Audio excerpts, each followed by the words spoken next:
Mga guys, magandang hapon na naman tayo. Nandito na naman tayo. Mayroon tayong gagawin ng content sa araw na ito. Wala tayong paso, kumbaga no, kailangan po natin sipagan lang. Kailangan natin na kung wala tayong mga ginagawa sa loob ng ating pamamahay, kailangan gumawa tayo para konting parang exercise din tayo kasi hindi tayo nakakapunta sa gym, hindi tayo nakakapunta kung saan saan. Pero meron tayong gagawin ngayon. Ito yung aking gagawin. Kailangan ito na lang muna ha. Sinasabi ko na sa inyo pero hindi ko muna ipapakita sa inyo. Ipapakita ko ito sa inyo kailangan kasama ka na parang suspend. Kasi itong ating gagawin para mayroon tayong yung tinatawag na nagsisipag tayo kasi tag-ulan. Kailangan natin sipagan.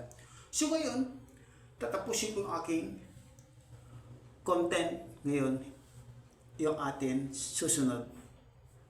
Share ko lang sa inyo, part 2. Papakita ko na sa inyo kung ano yung aking isi-share sa inyo para suspend muna. Bye!